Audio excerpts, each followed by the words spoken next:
Bonjour, je m'appelle Greg, je vais vous raconter une histoire concernant les réseaux sociaux qui remonte quelques années en arrière. Je recherchais le grand amour, et je croyais même l'avoir trouvé. Mais j'ai été catfishé, soit berné d'une certaine manière. Voici comment ça s'est passé. Je n'arrivais pas à trouver de petit ami. Je pensais juste être malchanceux car je suis plutôt beau garçon, pas ennuyant. Mais comme bien souvent, je n'aimais pas les filles qui s'intéressaient à moi, et celles qui m'intéressaient ne me regardaient même pas. La vie est parfois dure, mais je restais optimiste.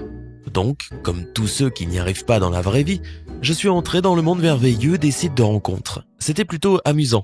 J'ai rencontré plusieurs filles avec qui j'ai commencé à discuter. Rien de très sérieux, mais c'était un bon début. Et après quelques jours à faire glisser des photos à gauche et à droite, je suis tombé sur une beauté stupéfiante. Elle s'appelait Keira. Elle avait mon âge et elle vivait dans ma ville. On a commencé à discuter et elle savait comment s'y prendre pour obtenir mon attention. Nos conversations étaient différentes de toutes celles que j'avais pu avoir avec les autres filles de Tinder, qui étaient souvent superficielles et qui se ressemblaient finalement toutes. Keira m'a tout de suite frappé par sa beauté bien sûr, mais aussi par son esprit. Après juste quelques semaines à s'envoyer des textos, j'étais déjà amoureux. Je vérifiais mon téléphone sans arrêt pour voir si j'avais un message d'elle. C'était pour moi le signe évident que le moment était venu de passer à l'étape suivante. L'étape suivante consistait à se parler au téléphone. Je lui ai demandé son numéro et elle me l'a donné. Nous avons eu une discussion vraiment passionnante. Elle paraissait vraiment gentille et très intéressée par moi. Sa voix était douce et mélodieuse mais ressemblait étrangement à celle d'une adulte.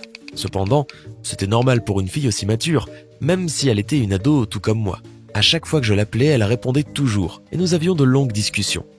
Je lui parlais souvent de choses très personnelles et elle m'encourageait toujours à lui en dire plus. Je trouvais vraiment très cool qu'une personne s'intéresse autant à moi. Un jour, je lui ai proposé un rencard. Je ne savais pas ce qu'elle allait dire, mais elle a accepté. Je m'imaginais déjà en train de sortir avec cette superbe fille. Mais le jour de notre premier rendez-vous, elle a annulé parce qu'elle était malade. Ok, ça peut arriver. J'attendrai. Nous avons trouvé une autre date la semaine suivante. La veille, elle m'a même confirmé qu'elle viendrait. Yeah! Mais juste une heure avant, elle m'a écrit pour s'excuser parce qu'elle devait accompagner d'urgence sa mère chez le médecin. Vraiment pas de bol. Mais elle m'a promis que la prochaine fois, c'est sûr qu'elle viendrait. Vous imaginez bien que la fois d'après, elle m'a encore planté pour une autre raison. Ça commençait à m'énerver, mais elle semblait si sincère dans ses excuses que je la comprenais. Puis elle l'a encore fait plusieurs fois jusqu'au jour où elle m'a dit qu'elle était à l'hôpital avec une maladie grave et que nous devions encore repousser notre rendez-vous. Et malgré tout, elle voulait en savoir toujours plus sur moi et me suppliait de ne pas la laisser tomber. Bien sûr, je lui ai demandé dans quel hôpital elle était afin de venir lui rendre visite, mais elle a refusé, car elle ne voulait pas que je la voie dans l'horrible état qu'elle était. Elle ne m'a pas précisé ce qu'elle avait, elle laissait juste entendre que c'était quelque chose de grave. Bien sûr, j'étais très inquiet pour elle, et je voulais l'aider d'une manière ou d'une autre. J'étais sûr que si j'arrivais à la trouver, elle ne me rejetterait pas. J'ai même trouvé ça romantique. Alors je me suis mis en mode Sherlock Holmes, et j'ai décidé de découvrir où elle se cachait. Une de ses photos sur le site de rencontre montrait un lycée, probablement celui où elle étudiait. Je me suis dit que le plus simple était d'y aller directement et de demander aux élèves s'ils la connaissaient. Je pourrais ainsi obtenir plus d'informations sur elle et sur l'endroit où je pourrais la trouver. Un jour, j'ai quitté les cours un peu plus tôt et je suis allé à ce lycée. Et maintenant, imaginez la scène. J'arrive sur place au moment de la pause et sur qui je tombe immédiatement ? Keira. J'ai couru vers elle en bredouillant quelque chose à propos de l'hôpital et de sa maladie. Mais elle m'a arrêté par un « désolé, mais tu dois te tromper, je ne suis pas Keira ».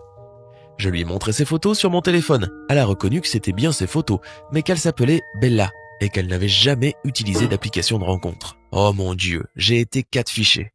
Je la regardais, le vague à l'âme, et elle me demandait des détails sur la manière dont j'avais obtenu ces photos et qui était la personne avec qui je parlais. J'en avais aucune idée. J'avais le cœur brisé. J'étais rouge de honte et je voulais juste rentrer chez moi, effacer toutes les conversations que j'avais pu avoir avec Keira. Il y avait tellement de choses personnelles dedans. Mais Bella a été très gentille avec moi, et elle m'a proposé d'aller prendre un café afin d'en discuter. Il s'est avéré que Bella n'était pas moins intéressante que Keira, et elle était même mieux, car elle était bien réelle et célibataire. Après quelques rendez-vous, nous avons découvert que nous nous plaisions mutuellement, et nous sortons maintenant ensemble. Je n'ai jamais su qui était cette Keira, et je n'ai jamais compris à quoi servait vraiment le catfishing. Le jour où j'ai rencontré Bella, j'ai quand même fait un selfie avec elle et je l'ai envoyé à Keira. Elle a immédiatement bloqué son compte, et je n'ai plus jamais reçu de nouvelles de sa part.